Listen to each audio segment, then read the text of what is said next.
So, syempre, uso ngayon yung EV, kaya hindi magpapatalo, hindi magpapahuli sa uso si Ali. So, are you ready? Emerge Chapter 10! Woo!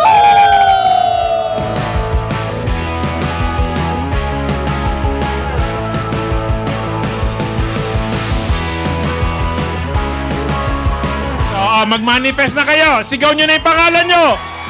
Isigaw nyo yung pangalan nyo. Hindi si Alexandra to. The winner is...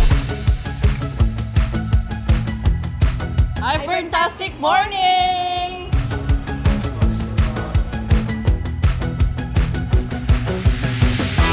Oh, ito na. Huwag kayong kukurap.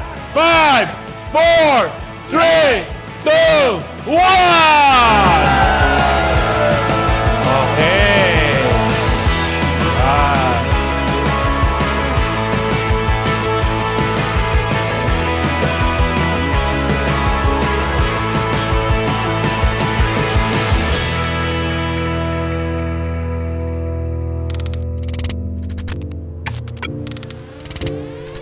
Yes, and nasa 10th edition na tayo ng Emerge at nasa second quarter pa lang tayo ng 2026 pero ramdam na natin ang momentum na nagsimula this year. Ramdam niyo po ba yon?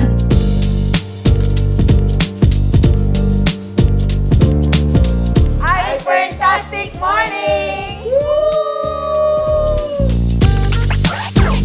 Ganito po may mga iba't iba kami naririnig. Pero titingnan natin kung sino yung pinakamalakas na team na nandito. Diba? So, bakit ko po ginagawa si iPern? Unang-una po, matulungan yung co-op. Pangalawa, syempre, matupad yung mga pangarap ko. Ayan, so ito na siguro, no? So this May, we recognize our Emerge awardees.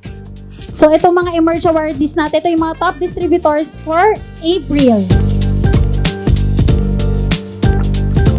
Ayan, nagsimula kami nung una po, hindi ako talaga nagnegosyo kasi nga po, ang gusto ko lang, gumaling lang yung anak ko. Nung gumaling siya, hindi ko siya naisip gawin palang negosyo. Ngayon, nagkaroon na naman ako ng problema kasi kailangan ng MRI, mahal.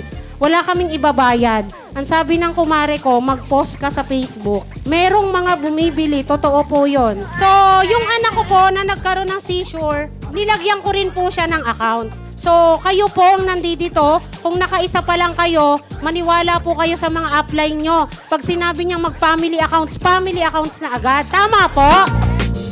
Okay, first and foremost, palakpan niyo yung mga sarili niyo kasi nandito kayo ngayon. No? Marami yung mga gustong maghirap, hindi na sila umalis kasi umuulan kaninang umaga. Buti kayo kahit umulan, nandito pa rin kayo lahat.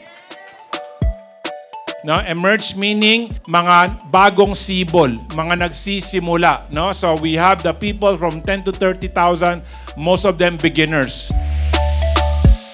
And syempre, yung mga higher leaders na tawag dito, ito yung tunay na negosyo kasi minsan mataas, minsan mababa. Tumaas yung presyo ng gasolina, bababa ng konti yung income, no? Minsan may mga grupo or may mga miyembro na tumigil. So, bababa yung income, tapos magre-rebuild ka. Ang totoong negosyo, up and down po talaga.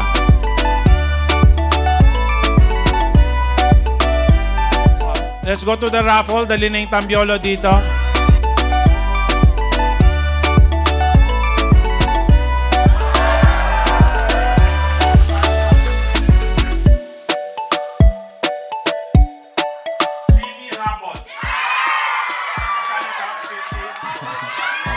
Walang laman yan na. Kakaita. And the winner is... Eto na! Ay, shucks! Alam ko may letter E. The winner is Ezra Recano. Anak ni P.D. Christie, Ezra Recaro. Ezra Recano. Ezra Recaro. Ayan, nagre-ring na. Ezra, bakla ka. Kilala ko to, panalo ka ng kotse! Oh! Ayan na, umiyak na! Ikaw ang nanalo, bakla ka!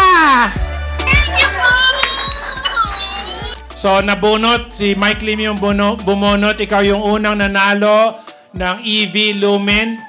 for the first ever electric vehicle raffle ni iFern. Ito yung tanong namin, anong kulay yung pipiliin mo? Ano kulay? Ay, ano ba? Ikaw. Ano, sir? White. Color white. White, white, white.